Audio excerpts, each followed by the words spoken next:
Last episode में हमने देखा था कि इमोर्टल पैलेस का एक एल्डर और बेल ट्रेजर का मालिक गॉड ल्यू को मारने वहां आ गए थे, लेकिन गॉड ल्यू ने उन्हें बड़े आराम से हरा दिया था। पर किसी के कहने पर उन्होंने उन दोनों को जान से नहीं मारा था, जिसके बाद उन्होंने ये ऐलान कर दिया था कि एलेक्स उनका स्टूडेंट है और कोई भी अगर उसे पंगा लेगा तो वो उसे मार देगी।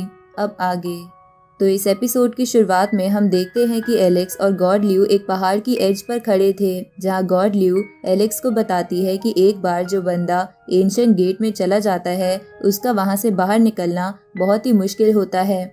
इसलिए मैं भी कोई ओरिजिनल बॉडी नहीं हूँ, बल्कि एक स्पिरिचुअल बॉडी हूँ जो कुछ लिमिटेड टाइम के लिए यहाँ आई है। इसलिए अगर तुम्हारा कल्टीवेशन से रिलेटेड कोई क्वेश्चन है तो तुम आज पूछ सकते हो, क्योंकि हो सकता है हम फिर कई सालों बाद मिले। इस पे एलेक्स कहता है कि मैं जानना चाहता हूँ कि आप एंशिएंट गेट में क्यों गई हैं और वो किस तरह की जगह है। इस पे गॉड ल्यू कहती है कि मैं उस वर्ल्ड को डिस्क्राइब नहीं कर सकती, साथ ही मुझे ये भी नहीं पता कि मेरी वो जर्नी कितना समय लेगी, पर मुझे ये पता है कि उसे पास करने के बाद मैं जिस वर्ल्ड को जानती हूँ उस पे वापस नहीं आ पाऊंगी, क्योंकि तब तक वो वर्ल्ड बहुत बदल चुका होगा। जिस जगह पर मैं रह रही हूँ वो जगह तब तक शायद खत्म हो जाएगी और जिन लोगों को मैं जानती हूँ तब तक शायद वो मर चुके होंगे। साथ ही गॉड ल्यू एलेक्स को एक बैटल के बारे में बताती है कि जिसके बारे में गॉड ल्यू एंशिएंट गेट में गई है। जिसके बाद गॉड ल्यू कहती है कि पुराने समय से लोग एंशिएंट गेट में जाते रहे हैं, लेकिन कोई भी अपनी मंजिल तक नहीं पहुंचा है और मैं भी बस अपनी कोशिश कर रही हूँ, क्योंकि हो सकता है मैं भी अपनी मंजिल तक ना पहुंच सकूं और मेरी बॉडी भी खत्म हो जाए। ये सुन के एलेक्स कहता है कि क्या आप आने वाले डिजास्टर या वॉर का बदला लेने की तैयारी कर रहे हो। इस पे गॉड ल्यू कहती है कि मैं कोई बदला नहीं लेना चाहती, मैं बस चाहती हूँ कि वो डिजास्टर ना हो। साथ ही मैं ये भी नहीं चाहती कि जैसे एंशिएंट इमोर्टल वर्ल्ड के लोगों के साथ हुआ था कि उन लोगों पर कर्स लग गया था, तो मैं वैसा भी नहीं चाहती। ये सुन के एलेक्स कहता है कि आपने मेरी अब तक बहुत मदद करी है, इसलिए मैं भी आपके साथ उस वॉर में चलकर फाइट करूंगा। इस पे गॉड ल्यू कहती है कि इस वॉर में स्ट्रॉन्ग लोगों के भी जीतने के चांसेस नहीं होते और तुम तो अभी बहुत कमजोर हो, और अगर तुम शायद थोड़ी स्ट्रॉन्ग भी बन जाओ तब भी तुम शायद उस वॉर में कोई बदलाव ना ला पाओ। ये सुन के एलेक्स कहता है कि आप मुझे बस थोड़ा वक्त दीजिए, तब तक मैं बहुत ज़्यादा स्ट्रॉन्ग बन जाऊंगा और वर्ल्ड के सारे एनिमीज को हरा के आपके साथ वॉर को ज्वाइन करूंगा। ये सुन के गॉड ल्यू कहती है कि भले ही मैं ये वॉर जीत भी जाऊं, पर इसके बाद मैं बस इस पूरे वर्ल्ड में अकेली रह जाऊंगी, इसलिए मैं नहीं चाहती कि तुम भी मेरे वाला पाथ चुनो। इस पे एलेक्स कहता है कि मैं एक दिन इतना स्ट्रॉन्ग बन जाऊंगा कि मैं अपने आसपास की हर सिचुएशन को कंट्रोल कर सकूं, और भले ही मैं अकेला रह जाऊं पर फिर भी मैं आपका साथ जरूर दूंगा। ये सुन के गॉड ल्यू कहती है कि तुम सिचुएशन की गंभीरता को समझ नहीं रहे हो। एक दिन तुम्हें ऐसा लगेगा कि तुम्हारी सारी दुनिया उल्टी हो गई है और तुम पूरी दुनिया में अकेले हो, जिसके बाद तुम भले ही जितने मर्जी स्ट्रांग हो, तुम खुद को बस अकेला महसूस करोगे और तुम अपने लोगों को अपनी आंखों के सामने मरता देखोगे। तब क्या तुम्हें लगेगा कि ये तुमने जो भी किया वो वर्थ इट था। इस पे एलेक्स कहता है कि मेरी डिटर्मिनेशन बहुत ज़्यादा स्ट्रॉन्ग है, मैं अपना डिसीजन नहीं बदलूंगा और पूरी दुनिया में सबसे स्ट्रॉन्ग बन के रहूंगा। ये सुन के गॉड ल्यू एलेक्स की तरफ देखती है और उन्हें पुराना एलेक्स याद आने लगता है कि कैसे वो बचपन में बिल्कुल अकेला था और वो यहाँ तक आने के लिए कितना तरसा है। तो अब गॉड ल्यू एलेक्स से कहती है कि ठीक है, अगर तुम यही चाहते हो, पर तुम्हें सबसे पहले अपने आप को स्ट्रॉन्ग बनाना होगा, जिसके बाद तुम समय आने पर मुझे खुद ढूंढ पाओगे और सब सिचुएशन भी समझ जाओगे। इसके बाद गॉड ल्यू बोलती है कि मैं यहाँ से जा रही हूँ, लेकिन जाने से पहले मैं तुम्हें दिखाना चाहती हूँ कि अगर तुम ऐसा डिसीजन लेते हो तो तुम्हारे साथ फ्यूचर में क्या होगा, इसलिए अपनी आंखें बंद करके फोकस करो। ये सुन के एलेक्स वैसा ही करता है और देखता है कि पूरी वॉर के बाद वो जंग के मैदान में अकेला खड़ा है और उसके आसपास कोई नहीं है। ये देखकर एलेक्स थोड़ा चौंकता है और बोलता है कि ऐसा नहीं हो सकता, हर चीज़ को बदला जा सकता है और मैं फ्यूचर बदल कर रहूँगा और ऐसा कुछ भी नहीं होने दूंगा। तभी गॉड ल्यू एलेक्स से कहती है कि तुम्हारे इस डिसीजन से तुम अपने आसपास के सभी लोगों को गवा दोगे और तुम बहुत ही अकेले पड़ जाओगे और दुखी रहोगे। ये सुन के एलेक्स कहता है कि आप गलत कह रही हैं। मैं इतना ताकतवर बनूंगा कि मैं सब कुछ बदल सकूं और फिर मैं एक ऐसा फ्यूचर बनाऊंगा जहां सब लोग अच्छे से रहें और उस जगह पर मेरे सभी जानने वाले भी होंगे। ये सुन के गॉड ल्यू कहती है कि तुम्हारा सपना तो काफ़ी अच्छा है, पर इसे रियलिटी में बदलना काफ़ी मुश्किल है और शायद ये रियलिटी बन भी ना पाए। ये सुन के एलेक्स कहता है कि अगर मुझे बस एक माचिस की रोशनी जितनी होप भी मिलेगी तब भी मैं अपनी पूरी ताकत लगा दूंगा। इसलिए आप बस मुझे बताइए कि आगे मुझे अब क्या करना है। इस पे गॉड ल्यू कहती है कि तुम फिलहाल बॉर्डर को क्रॉस करो, जिसके बाद तुम सब कुछ खुद ही समझ जाओगे। पर तुम इतना याद रखना कि तुम जितनी मर्जी नॉलेज इकट्ठा कर लो, तुम उससे स्ट्रॉन्गेस्ट नहीं बन पाओगे। तुम्हें स्ट्रॉन्ग बनने के लिए खुद का पाथ चुनना होगा। अब गॉड ल्यू ये बोल के वहाँ से चली जाती है, जिसके बाद एलेक्स कहता है कि मैं अपना पाथ ज़रूर चुनूंगा, पर मैं ये भी श्योर हूँ कि मैं फ्यूचर में आपका साथ ज़रूर दूंगा।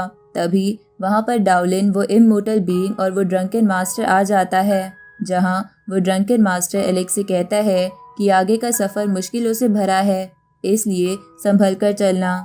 तो ये सुन के एलेक्स उनको मदद के लिए थैंक यू बोलता है, जिसके बाद वो ड्रंकन मास्टर और इमोर्टल बीइंग वहाँ से चले जाते हैं, जहाँ इसके बाद डाउलिन रह जाता है, जिन्हें एलेक्स वो सब कुछ बताने की कोशिश करता है जो उसने फ्यूचर में अभी अभी देखा था, पर वो बता नहीं पा रहा था। तो डाउलिन एलेक्स से कहता है कि अगर तुम्हें बोलने में मुश्किल हो रही है तो मत बोलो, पर तुम्हारा फोकस बदलने मत देना। इसके बाद डाउलिन एलेक्स को एक गिफ्ट देता है जो एंशिएंट इमोर्टल के लोगों ने उसे देने के लिए डाउलिन से कहा था, जिसके बाद डाउलिन आराम करने के लिए वहां से चला जाता है। आगे एलेक्स अपने पेरेंट्स से मिलने आता है, जहां उसकी मदर एलेक्स को देखकर काफ़ी इमोशनल हो जाती है और उससे कहती है कि तुमसे मिले हुए मुझे काफ़ी समय हो गया, इसलिए मुझे तुम्हें सही से देखने दो। तभी एलेक्स का भाई भी उसे ग्रीट करता है। उसी वक्त एलेक्स वहां उसकी मदर के क्लैन के एक एल्डर को भी वहां देखता है, जिसके बाद एलेक्स उनसे कहता है कि आपका क्लैन मेरी मदर का बर्थ प्लेस था, इसलिए मैं पास्ट की सारी दुश्मनी भुलाना चाहता हूँ। इस पे वो एल्डर कहता है कि मैं भी यही चाहता हूँ और मैं चाहता हूँ कि हम दोनों दोस्ती कर ले। साथ ही वो एलेक्स से कहता है कि मेरे क्लैन के गेट तुम्हारे लिए हमेशा खुले हैं। इस पे एलेक्स कहता है कि आपके क्लैन में मेरा भाई है जो ज़रूर फ्यूचर में बहुत ताकतवर बनेगा, तो अभी फ़िलहाल मैं क्लैन में नहीं आ सकता, पर फ्यूचर में अगर आपको हेल्प की ज़रूरत होगी तो मैं मदद ज़रूर करूँगा। तभी ये सुन के एलेक्स की मॉम उससे कहती है कि क्या तुम हमारे साथ वापस घर नहीं चलोगे। इस पे एलेक्स कहता है कि अभी मुझे बहुत कुछ करना है, इसलिए मैं वापस नहीं आ सकता। तभी एलेक्स के फादर अपनी वाइफ को समझाते हुए कहते हैं कि ये अब बड़ा हो गया है, इसलिए इसे खुद के फैसले लेने दो, क्योंकि फ्यूचर में ये हमारा नाम काफ़ी रोशन करेगा। इसके बाद एलेक्स उस एल्डर से कहता है कि लोअर वर्ल्ड में एक छोटी बच्ची मेरा बहुत ख्याल रखती थी, साथ ही वो अपर वर्ल्ड में मेरे ग्रैंडफादर के साथ आई थी, पर अभी वो मिसिंग है। इस पे वो एल्डर कहता है कि ठीक है, मैं उसे ढूंढने के लिए कुछ लोगों को भेज दूंगा और फिर मैं तुम्हें उससे मिलवा दूंगा। इस पे एलेक्स कहता है कि मुझे उससे मिलना नहीं है, मैं बस चाहता हूँ कि वो क्लैन में आकर सेफ रहे। इसके बाद एलेक्स अपने मन में सोचता है कि मुझे ग्रैंडपा से भी मिलना होगा। अब एलेक्स वहाँ से निकल जाता है, जहाँ ग्रैंडपा की ओर जाते हुए एलेक्स मन में सोचता है कि फिलहाल मुझे फ्यूचर की ना सोच के प्रेजेंट पर फोकस करना चाहिए और खुद को स्ट्रॉन्ग बनाने में फोकस करना चाहिए, नहीं तो मैं कुछ नहीं कर पाऊंगा और किसी को नहीं बचा पाऊंगा। आगे एलेक्स ग्रैंडपा के पास आ जाता है, जहां ग्रैंडपा एलेक्स को देखकर काफ़ी खुश हो जाते हैं।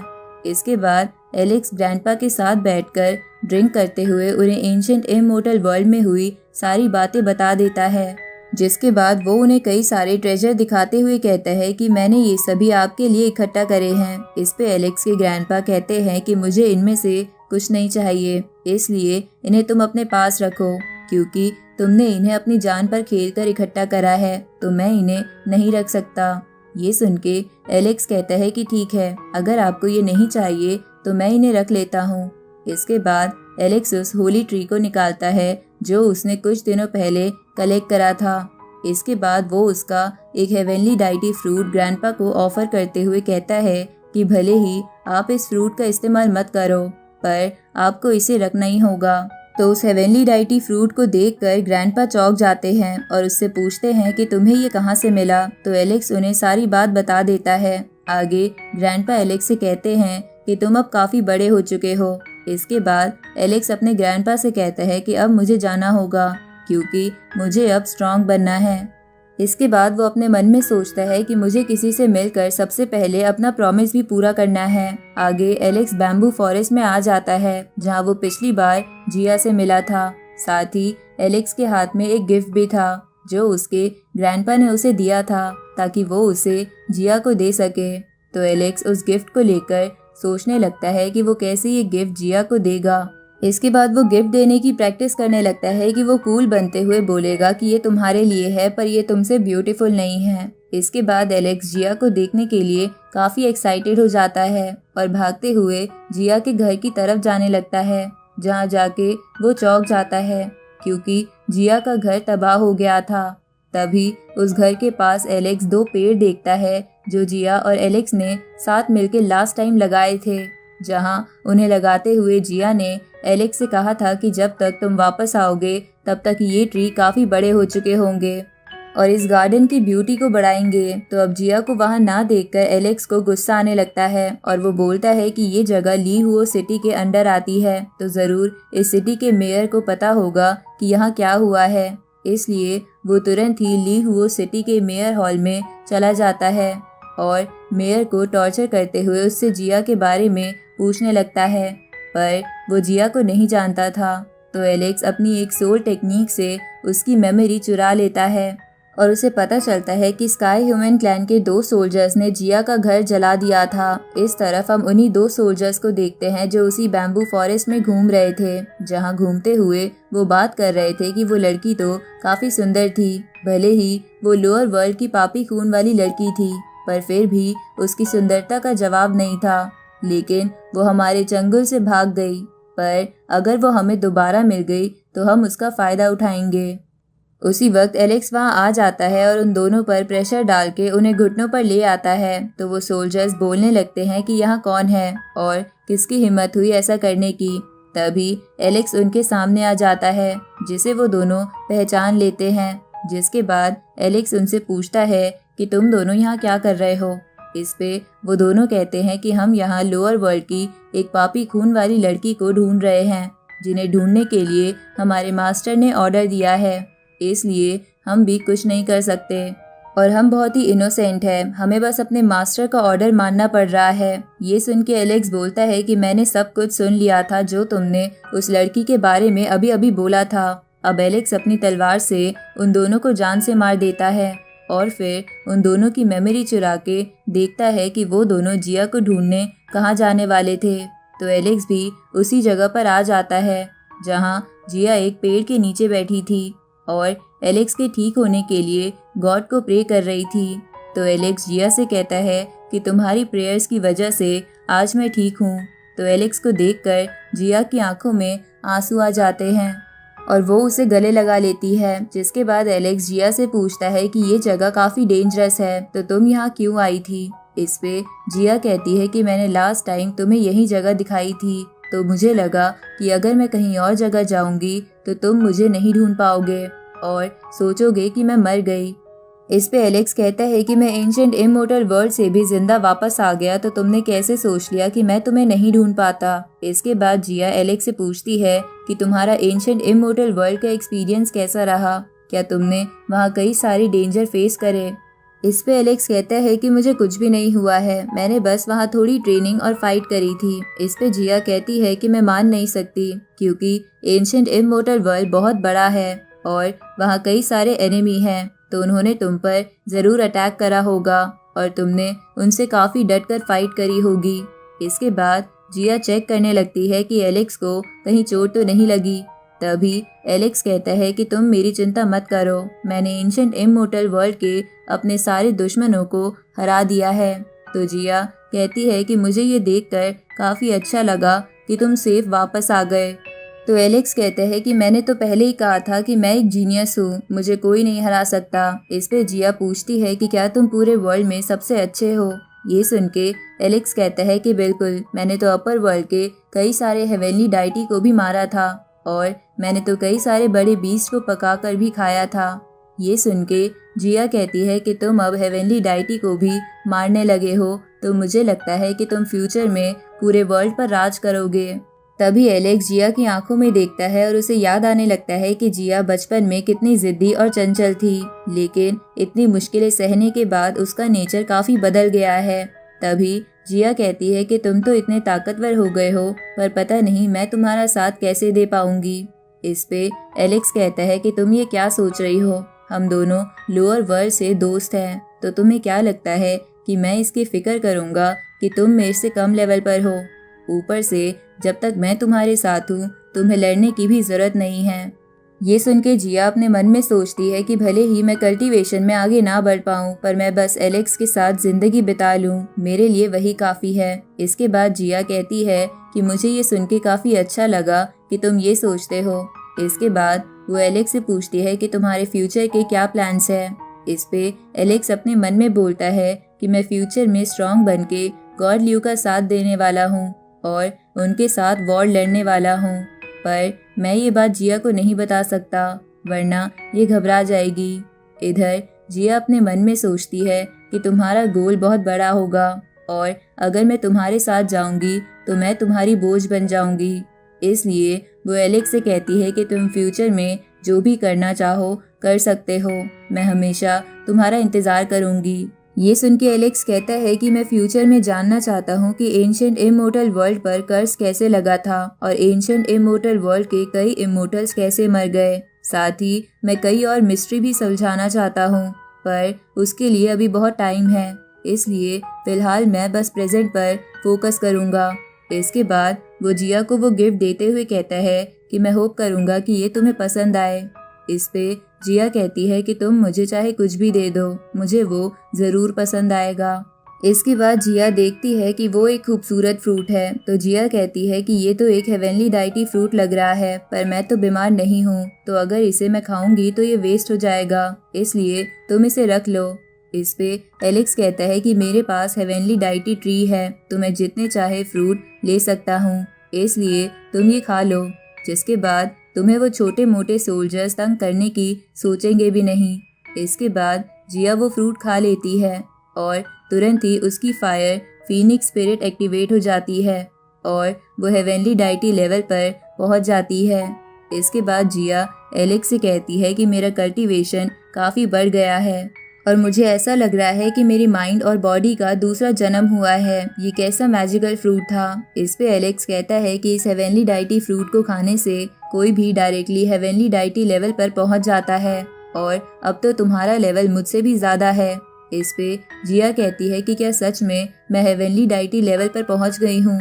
ये सुन के एलेक्स कहता है कि अब तुम खुद को प्रोटेक्ट कर पाओगी, इसलिए चलो हम सबसे पहले स्काई ह्यूमन क्लैन चलकर तुम पर अटैक करवाने का कारण पूछते हैं। अब एलेक्स के ये पूछते ही ये एपिसोड यहीं खत्म होता है।